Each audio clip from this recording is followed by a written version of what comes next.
사도행전 2장 42절에서 47절.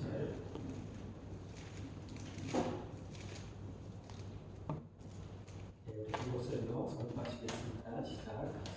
그들이 사도의 가르침보다 서로 교제하고 떡을 떼며 오로지 기도하기를 힘쓰니라. 43절. 사람마다 두려워하는데 사도들로 말미암아 기사와 표적이 많이 나타나니 믿는 사람이 다 함께 있어 모든 물건을 서로 통용하고 또 재산과 소유를 팔아 각 사람의 필요를 따라 나눠주며 날마다 마음을 같이하여 성전에 모이기를 힘쓰고 집에서 떡을 떼며 기쁨과 순전한 마음으로 음식을 먹고 하나님을 찬미하며 온 백성에게 정성을 다하니 주께서 구원받는 사람을 날마다 더하게 하시리라. 주님 부족합니다. 연약합니다. 이 중 아무것도 할 수 없사오니 성령님 친히 오셔서 주관하시고 다스리시고 한번 하나님만 뜻만 이루어지게 하여 주시고 하나님만 드러나는 이 시간을 되게 하여 주십시오. 모든 걸 주관하고 다스려 주실 주님을 찬양하며 존귀한 예수님의 이름으로 감사하며 기도합니다. 아멘. 여러분, 성경은 우리가 성경을 볼 때 성경을 부분적으로 보면 안 되지요. 그렇죠? 성경이 창세기부터 계시록까지 있는 것처럼 창세 전부터 시작해서 마지막 영혼까지가 성경에 나와 있는 말씀입니다. 그러면 성경을 볼 때 우리는 어떻게 봐야 되냐면 총체적으로 봐야 되죠. 주관답 부분의 복음을 보는 게 아니라 총체적으로 통으로 우리는 성경을 보아야 됩니다. 그래서 그렇게 하다 보면 성경이 완전한 부분을 얘기하는 것을 볼 수 있습니다. 여러분, 동전이 어떻게 생겨 있습니까? 동전이 앞면과 뒷면으로 되어 있죠. 그렇죠? 그런데 앞면만 보고 동전이라 얘기하는 사람도 있고 뒷면만 보고 동전이라 얘기하는 사람도 있을 수 있습니다. 근데 틀리는 건 아니죠. 그렇죠? 근데 조금은 부족한 거죠. 그죠? 예. 자, 컵이 있는데 컵입니다. 그랬을 때 어떤 사람은 컵 안에 있는 것을 보고 컵 안을 얘기할 수 있고 어떤 것은 컵 밖을 얘기할 수 있는데 이것은 하나인 거죠. 그죠? 그래서 성경에서 어떤 부분은 우리가 일부를 보고 그렇다고 얘기할 수 있습니다. 자, 복음서가 뭐냐면 예수 그리스도를 보고 예수 그리스도의 한 부분만 보고 인성인 부분을 보고 말씀하신 분이 있고 또한 신성을 위주로 얘기하신 분이 있어요. 틀린 것은 아니지만 온전한 것은 아닙니다. 무슨 말씀인지 아시죠? 그래서 성경을 볼 때는 총체적으로 보셔야 됩니다. 그래야지 온전한 것을 볼 수 있다고 얘기하고 있습니다. 여러분, 동양 사상의 중심을 이루게 있는 게 뭐냐면 음과 양입니다. 태극기 안에 우리 그거 잘 나타내고 있죠. 음과 양. 그렇죠? 그래서 음이 있으면 양이 있습니다. 자, 낮이 있으면 밤이 있는 것과 같은 원리죠. 또 남자가 있으면 여자가 있습니다. 그렇죠? 그런데 이것이 한 몸 안에 있다고 얘기하고 있어요. 한 몸 안에. 동전이 하나인 것처럼 앞면과 뒷면이 있는 것처럼 컵이 안에와 바깥이 있어서 하나를 이루고 있는 것처럼 양과 음이 만나면 하나가 됩니다.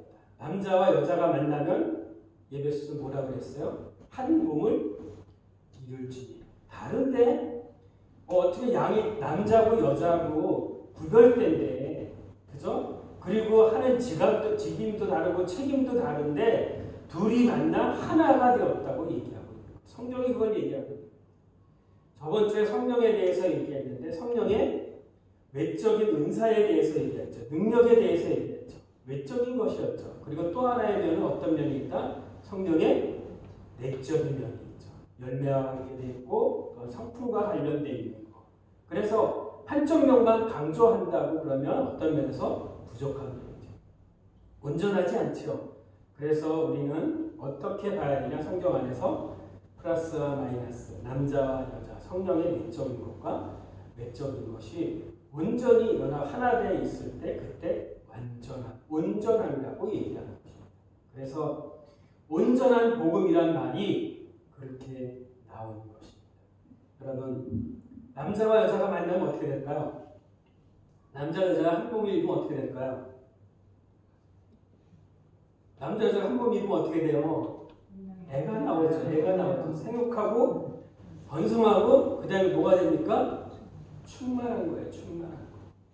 이게 성경의 원리입니다. 여러분, 그래서 우리는 조각난 복음을 들은 것이 아니라 총체적인 온전한 복음을 여러분 보셔야 돼요. 우리 2021년 초부터 여러분 다짐하는 거 있죠. 성경 통독하시는 분들 있죠. 지금. 그래서 읽다가 여러분 건너뛰는 거 있어요? 내일이 뭐 지겨우면 넘어갑니까? 아니죠? 쭉 읽어가죠. 그죠? 그러면 성경을 말씀하세요. 총체적인 게 전체적으로 보는 게 되게 중요하다는 얘기를 말씀드렸습니다. 그러면 성령 충만도 마찬가지고 내적인 것과 외적인 것이 합쳐졌을 때 하나로 이루어지는 것이 있습니다. 그것이 뭐냐면 성령의 코이노니아가 이루어집니다. 성도의 교제가 이루어집니다. 이게 오늘 결론인데, 자, 또 플러스와 마이너스가 하나가 된다는 거 보면 여러분 제자화라는 거, 가서 모든 족속으로 제자를 삼으라, 제자를 만들라 하는 것의 의미는 뭐냐면 제자화는 먼저 내가 제자가 돼야 됩니다. 여러분 이해하세요? 예수 그리스도의 먼저 제자가 돼야 돼요.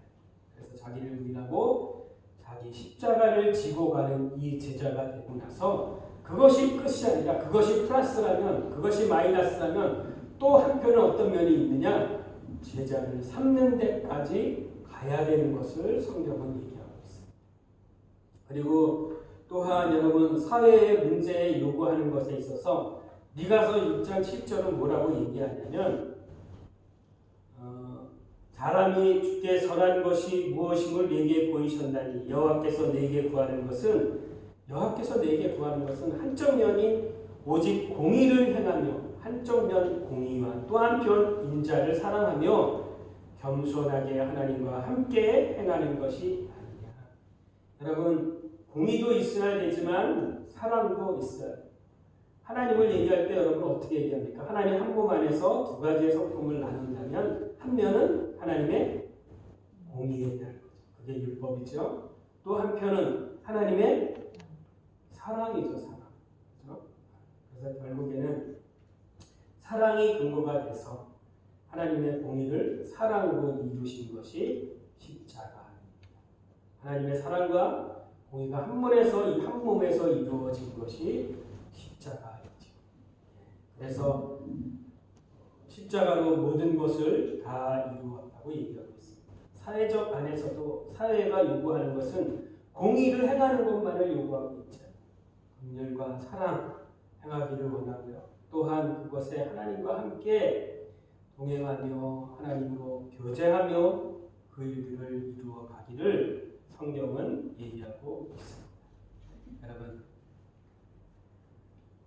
그래서 결국에는 뭐냐? 한쪽 면만을 강조하는 것이 아니라 온전한 신앙의 성숙이 이루어지기를 소망합니다. 이것을 full gospel이라고 합니다. full gospel, 온전한 복음이라고 얘기하고 있습니다. 여러분, WCC라고 혹시 들어보셨나요? WCC가 뭐냐면 세계 선교 협의회 대 월드 클리닉 오브 처치스, 세계 교회 연합회, 세계 교회가 연합회하는 그런 단체가 있습니다. 그 단체가 1948년도에 암스테르담에서 이루어졌지만 그 전에 선교 대회들이 이루어집니다.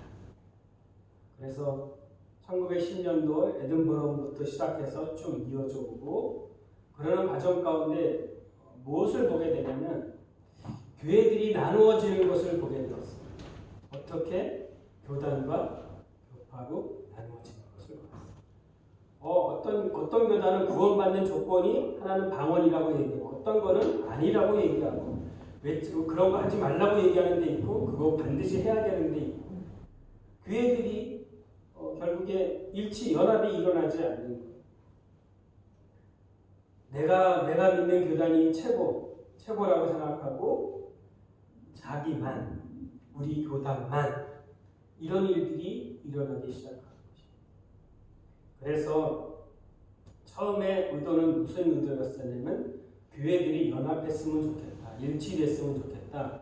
하나가 되었으면 좋겠다. 그래서 그런 단체의 모임을 갖기 시작합니다. 그런데 처음에 의도하고 다르게 초기에 생각하고 다르게 점점 지나면서 확대되면서 어디까지 가게 되냐면 타 종교까지 가게 됩니다. 그래서 기독교가 아닌 타 종교도 받아들여지고 그리고 3차 때인가 호주의 캔버라에서 일어날 때는 어디까지 가냐면 샤머니즘의 무당까지 받아들입니다. 그래서 그 대회 때에는 한국에 있는 어떤 교수가 거기서 성령의 춤이라고 하면서 귀신을 불러내는 초혼제를 하는 그런 일까지 벌어지기 시작합니다. 여러분 결국에는 처음에 의도하고는 다르게 종교가 통합해야 되고 타 종교와 대화도 나누어야 되고 그러다 보니까 혼합주의의 종교다원주의까지 진행돼 가고 있습니다. 그래서 그거에 대해서 반응한 단체가 하나 나오기 시작하는데 그 단체가 뭐냐면 WEA가 나옵니다. WCC에 반해서 세계복음주의 연맹이라 그래서 WEA 세계복음주의 연맹 월드 이반젤리칸 알리언스 연맹 WCC에 반해서 WEA가 나오게 됩니다. 그러면서 그들 안에 WCC가 다른 방향으로 가는 것에 대해서 복음주의 입장에서 자기 입장을 또 세워서 가게 됩니다. 또 WCC를 통해서 여러분 교단이 또 갈라지는 한국의 현상이 또 일어나기 시작합니다. 통합축과 합동축이 WCC에 가입하는 것으로 인해서 하나는 가입하고 하나는 가입하지 않는 것으로 인해서 갈라지기 시작합니다. 여러분 이거는 왜 하나님이 갈르셨나요? 하나님이 갈르셨냐? 아니면 인간으로 갈르어진 건가요? 인간이죠. 인간의 다른 생각, 서로 다른 생각으로 인해서 갈라져요. 그런데 어떤 일이 일어나냐면 WEA 세계복음주의 연맹에서 처음에 시작한 것은 빌리 그레함과 존 스토트가 중심이 돼서 그 일들을 담당하는데 1차, 2차, 3차를 거치면서 복음주의 협회 연맹에서 나오는 것이 뭐가 나오냐면 로잔 언약이 나옵니다. 여러분 로잔 언약이라고 혹시 들어보셨어요? 저희는 로잔 언약을 따라갑니다. 개혁주의고 복음주의지만 로잔의 언약을 따라갑니다. 결국에 2차 때 복음주의 그 연맹을 통해서 온전한 복음이라는 것이 나오기 시작하고 1, 2, 3차 그 과정을 겪으면서 로잔 언약이 나오게 된 배경을 봤더니 어떤 게 있냐면 이런 것이 있어요. 복음주의 입장에서는 뭐가 중심이었냐면 복음 전도라든지 복음 선교라든지 개인 구원이라든지 그것이 우선됐어요. 사회적인 책임이나 사회적인 것에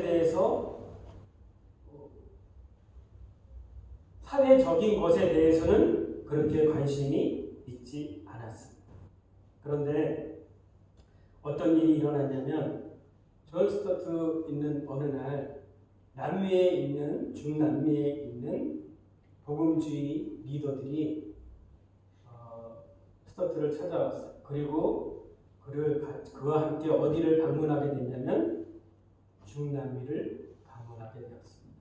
그러면서 중남미를 방문하면서 스토트가 거기서 큰 거 하나를 깨달습니다. 다른 것이 아니라 내가 복음주의 입장에 있었지만 결국에는 사회 참여라든지 사회 구원이라든지 사회에 대해 책임져야 된다는 것에 대해서는 별로 관심이 없었는데 중남미에 가서 그 어려운 사람들의 삶을 보니까 어떤 일이 일어나냐면 가난에다가 착취에다가 인신매매에다가 노예 생활하는 사람을 보기 시작합니다. 그러면 그들에게 필요한 것이 무엇이겠냐는 거예요. 지금 인신매매에 팔려서 죽어가는 그들에게 필요한 것은 복음이 물론 필요하죠. 구원이 물론 필요하죠. 그러나 그 어려운 상황에서 그들을 책임져주고 그들을 도와주고 그들을 끄집어내고 그런 역할도 교회의 역할이라는 것을 그가 거기서 깨닫게 됩니다. 그래서 존 스토트가 거기서 회개하는 역사가 일어나게 되었고 그리고 로잔 언약의 그 사회 참여에 대해서 사회에 책임져야 된다는 내용이 그 안에 들어가게 되었습니다. WCC에서는 사회 참여가 그 범위가 너무 넓어져서 혼합적이고 다원주의까지 갔는데 복음주의 입장에서는 구원의 쪽 포커스만 있었지 세상에서의 억압과 가난과 어려움에 있는 것에 대해서는 그렇게 관심을 갖지 않은 것에 그들이 회개하기 시작했고 WCC에서 추구하는 것들 따라가기 시작합니다. 따라간다는 것은 여기 혼합주의와 다원주의를 따라간다는 차원이 아니라 범위가 사회의 참여와 사회까지 세상에까지 눈을 돌리는 일이 일어나기 시작했습니다. 여러분 그리고 지금 시대 와서는 뭐라고 얘기하냐? 칼싸움이 끝났다고 얘기합니다. 칼싸움이 뭐냐면 WCC와 WEA 싸움이 끝났다고 얘기해요. 그게 무슨 얘기냐? 이쪽은 에큐메니칼이에요. 에큐메니칼. WCC 이쪽은 에반젤리칼. 여기 칼, 여기 칼. 자, 칼의 싸움이라고 그랬어요. 그죠? 그런데 그 칼의 싸움이 끝났다고 얘기해요. 서로 반대편에 서서 우리가 옳다, 나만이 옳다, 나만이 최고다 그랬던 것이 어느 순간에 지나가니까 그 다른 면도 보게 되었던 거예요. 그들이 왜 사회에 참여하고 사회에 책임을 져야 되고 사회에 고난받고 있는 사람까지도 신경을 써야 되는지를 복음주의 입장에서도 보게 돼요. 그러면서 받아들일 거 받아들여지고 그런 일이 일어났습니다. 그러니까 지금 또 어떤 사람이 나오는지 아십니까? WCC 2단, WEA 동일한 거 그리고 자기네만 옳다는 또 다음에 세 번째 또 다른 세력이 또 나옵니다. 여러분 이게 인간의 나약함에서 나오는 것입니다. 인간의 교만함에서 나오는 것이고요. 자기만이 옳다고 내 신앙만이 옳다고 내 교단만이 옳다고 그런 것에 나오는 이런 현상들이 일어나고 있습니다. 여러분 그런데 결국에 제가 존경하시는 분은 이렇게 말씀하고 계십니다. 이거는 선교사의 선교 현장을 살아본 사람이면 누구나 다 이 말씀을 합니다. 어떻게? 내가 복음을 전하는 게 최종 목표지만 실제로 현장에 들어가면 복음을 전할 수 있는 상황이 아닌 거예요. 그러니까 에큐메닉 칼로 들어갈 수밖에 없다고 얘기하는 거예요. 나는 복음을 갖고 들어가는데 그들이 나하고 달라? 그렇기 때문에 내가 그들을 배제해? 그러면 여러분 복음과 내가 갖고 있는 생명과 복음이 그들에게 전해져 갈 수 있습니까? 절대 전해져 갈 수 없습니다. 그래서 타 종교일지라도 타 종교들도 구원을 얻어야 될 대상인 거 여러분 믿으십니까? 그들도 주님을 만나고 이슬람들도 주님을 만날 수 있는 방법이 있어야 되는 거예요. 그들에게 누군가 복음이 전해져야 되는 거예요. 그래서 제가 존경하시는 그분은 이렇게 말씀하고 계세요. 먼저는 나와 다른 것을 인정하는 것이 중요하다고 생각합니다. 저를 따라합니다. 나와 다른 것을 인정하는 것입니다. 내가 맞고 내 교단, 내 신학이 맞고 쟤는 틀려가 아니고 저렇게도 생각할 수 있구나. 그리고 인정하려는 거예요. 인정하려는 거예요. 그럼 인정하고 나면 그 다음에 두 번째 단계가 뭡니까? 대화를 할 수 있습니다. 처음부터 제껴지는 게 아니고 두 번째 단계는 그렇게 생각할 수 있구나. 그리고 두 번째 대화할 수 있고 그들과 접촉하고 접촉점을 찾아낼 수 있습니다. 그리고 접촉점이 찾아내지고 나면 마지막에 복음을 제시할 수 있는 상황이 처해집니다. 그들도 들을 수 있는 귀가 열리고요. 저 또한 그들의 생각을 들을 수 있는 그런 마음이 생기는 거예요. 그러면 나중에 마지막이 뭡니까? 복음을 제시하는 거죠. 그런데 복음을 제시하기 전까지는 앞으로의 이거 서로 이해하고 대화하고 접촉점을 찾고 이 단계의 과정이 반드시 필요한 거예요. 그리고 마지막에 복음을 제시하고 또 어떤 사람은 어떻게 해요? 복음도 제시하지 않습니다. 그런데 삶으로 복음을 드러냅니다. 그게 누굴까요? 성경을 번역하는 단체가 있습니다. 위클리프 선교회라고. 그런데 그 단체는 종족에게 성경 번역을 하라고 들어가서 보통 초기에 2, 3년의 그런 기간을 주었던 것 같아요. 그런데 제가 어느 종족인지 잊어버렸어요. 파푸아뉴기니아인지 어딘지 모르겠지만 그 종족 가운데 선교사를 파송을 했습니다. 파송한 목적은 뭡니까? 그 종족의 언어로 되어 있는 성경을 번역하기를 원했어요. 그런데 3년이 지나도록 아무런 실적이 드러나지 않고 그들이 믿는 것은 샤머니즘을 믿고 있고 하나님하고 전혀 관계없는 삶을 사는 그런 사람들 가운데 그 선교사님이 들어가서 할 수 있는 것은 아무것도 없었어요. 그리고 3년이 넘어서도 아무런 열매가 없으니까 본국에서 호출이 된 겁니다. 선교사님 이제 들어오십시오. 그래서 3년이 넘어서 그 선교사님이 다시 본국으로 들어왔습니다. 그리고 진짜 능력 있고 지혜 있고 달란트 있는 성경 번역의 달란트가 있는 언어에 특출한 정말 능력 있는 선교사를 다시 파송을 했어요. 그리고 정말 그분의 능력이 드러났기 때문에 3년이 안 돼서 신약이 일부분 신약이 번역이 되었습니다. 그리고 그 선교사님이 번역되어 있는 그 성경으로 그 종족 가운데 복음을 전하기 시작했어요. 누구에 대한 얘기일까요? 복음서는 예수 그리스도에 대한 얘기죠. 주님의 얘기를 전하기 시작했습니다. 그들의 언어를 예수 그리스도 그분이 있는데 하나님의 아들이 있는데 이 땅 가운데 낮고 낮은 자로 오셔서 섬기고 사랑하고 귀신을 쫓아내고 병든 자를 치유하고 끝까지 자기를 배반하는 제자들까지 사랑해줬던 그분에 대해서 어느 날 얘기를 하는 거예요. 선교사님이 그 얘기를 하고 있는 거예요. 그러는데 거기에 있는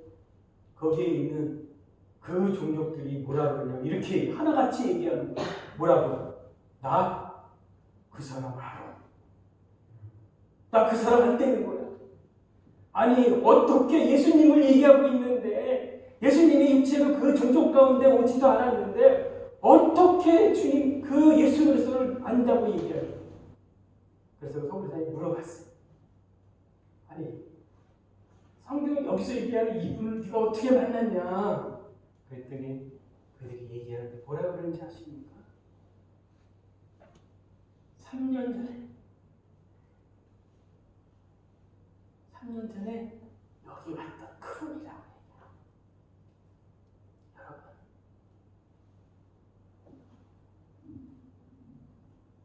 우리가 복음을 전해서 그들이 변화됩니까?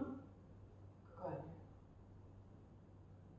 아직 그들이 준비가 안 돼 있고 나와 다른 생각을 가질 수 있을지라도 이해하고 그리고 대화하고 그리고 접촉점을 찾고 그리고 삶으로 살아냈을 때 그들의 입을 통해서 얘기하는 게 있어요. 내가 3년 전에 성경이 얘기하는 예수를 만났어. 그가 누굽니까? 3년 전에 그 땅에 왔던 선교사님이 그들에게 신학을 가르치지 않았어요. 그들의 어떠함을 가르치지 않았어요. 그분의 삶을 통해서 하나님의 사랑을 드러내는 이게 복음의 뜻이죠. 그리고 나서 그 단체가 변화되기 시작했습니다. 어떻게? 결국에는 열매만, 업적만, 사역의 그 어떠한 결과만이 아니라 진정한 변화, 그들의 삶의 변화, 삶을 변화시키는 게 그것이 능력이구나. 그걸 깨달았어요. 그리고 나서부터는 업적의 실적을 얘기하지 않습니다. 그 종족 가운데 들어가서 몇십 년을 얼마만큼 하더라도 기다려주는 그런 일들이 있었다고 얘기합니다. 여러분, 성령의 사역은 크게 나누면 4가지로 나눌 수 있습니다. 나와 다른 것으로 인해서 여러분 처음부터 만약에 외면한다면, 그들과 등을 돌린다면 그들에게는 결코 타 종교인 가운데, 샤머니즘 가운데 결코 하나님을, 예수님을 만날 수 있는 길이 없습니다. 성령은 어떤 역사, 어떤 사역을 하시냐? 먼저 거듭나게 하십니다. 우리의 죄된, 우리의 죄인임을 깨닫게 하시고 회개하게 하시고 물과 성령으로 거듭나 하나님의 자녀가 되는 그런 일들을 감당하게 하십니다. 성령으로 말미암아 우리가 거듭나게 되죠.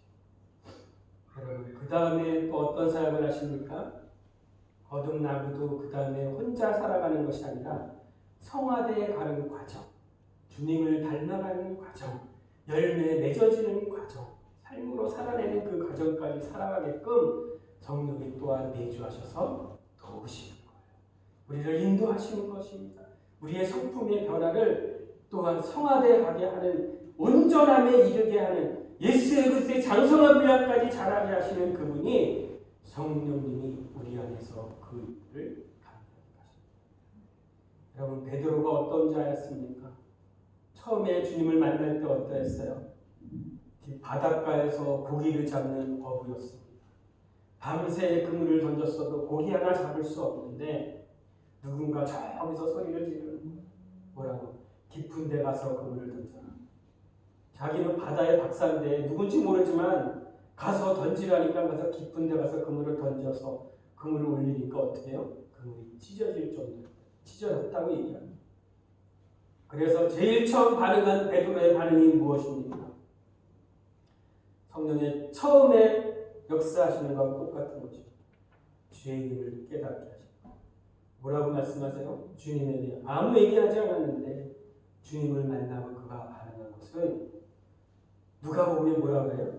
나를 죄인이오니 나를 떠나소서. 나 죄인입니다. 나 죄인입니다. 성령이 첫 번째 죄인임을 깨닫게 하고 거듭나는 일이 첫 번째예요. 그리고 시간이 지나서 주님이 3년 반 동안 그와 함께하고 삶을 나누었죠. 본을 보이셨죠. 그리고 주님의 죽으심을 경험하고 주님의 부활을 본 증인이었습니다. 그런데 베드로 어떠했습니까? 주님이 십자가 지러 간다니까 그렇게 하면 안 됩니다. 말렸던 자였죠. 하나님의 일을 모르고 인간의 생각을, 인간의 일을 생각했다. 그리고 베드로는 또 이렇게 하신, 또 뭐라고 말하냐? 십자가 지러 죽으러 간다, 고난받고 죽으러 간다 그랬는데, 그리고 너희가 나를 떠날 것이라 그랬는데, 베드로가 뭐라 그래요? 나는 안 떠날 것입니다. 그러면 되는데, 거기서 뭐라 그래요? 쟤들은 다 떠날지라도 남까지 걸으면서 쟤들은 다 떠날지라도 나는 죽기까지 떠나지 않겠다. 그렇게 호언장담하던 베드로. 그런데 결과가 어떻게 됩니까? 작은 소자에게도 예수를 절대로 떠나지 않고 부인하지 않겠다는 그가 주님을 부인하고 저주하는 그런 상태까지 가. 그리고 그때 어떻게 해요? 닭이 우는 일이 일어나요. 주님 말씀하시죠. 네가 닭이 우기 전에 네가 나를 3번 후원 장담해서 주님을 떠나지 않고 배반하지 않겠다는 그가 결국에는 주님을 저주하고 부인했던 그 닭이 울 때 자기의 처절함을 느끼겠지요. 야, 내가 수제자라고 하는데 내가 그동안 3년 반 동안 양육받고 주님과 함께해서 그렇음에도 불구하고 내가 얼마나 부족한지 나로서는 할 수 없는 자기의 처절함, 자기의 절망감을 느끼는 거죠. 나는 도저히 할 수 없구나. 내가 말로는 떠나지 않겠다고 하지만 조그만 상황에도 작은 소자의 말에도 내가 저주했던 그런 자기의 처절함을 경험합니다. 그리고 부활하고 주님 앞에 나아갈 수 없어서 다시 똑같이 처음에 주님을 만났을 때 그것처럼 동일하게 바닷가의 디베라에 가서 똑같은 상황에 그물을 지금 던지고 있는 거예요. 그런데 어떡합니까? 똑같이 밤새도록 그물을 던지는데 고기가 있더라 없더라? 없더라. 한 마리 더. 그런데 저기서 들려옵니다. 너희 고기가 있느냐? 우편에 던져봐라. 그래서 그 말씀을 듣고 그물을 던지니 그물을 올릴 때 그 느낌이 어땠을까요? 고기가 들어있는지 안 들어있는지 느낌 알까요? 모를까요? 알지요. 고기가 153마리 가득 차 있는 고기를 툭 올리는데 베드로는 아는 거예요. 뭐를 할까요? 똑같은 음성이 들려오는 거예요. 그리고 요한이 얘기합니다. 주님이시다. 예, 그리고 그가 옷을 갖춰 입고 주님 앞에 나아갑니다. 그런데 주님이 뭐라 그래요? 베드로에게 책망하십니까?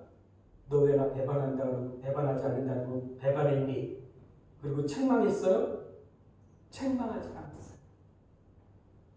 그리고 그가 처절했던 그 부인하고 저주했던 거 주님이 회복시켜 주십니다. 아멘? 이 회복시켜 주는 게 성화시켜 주는 겁니다. 이게 결국에는 다시 세워주는 것이에요. 주님이 책망하지 않았어요. 책망하지 않고 그를 다시 세워주는 일이 있습니다. 철저하게 자기를 발견하고 자기의 처절함을 경험한 그에게 주님이 나타나셔서 그 깨어진 그들 다시 회복시켜 주십니다. 왜 회복시켜 주십니까? 성령은 그 역할을 담당합니다. 우리가 구원 얻었으면 얻은 것으로 끝나는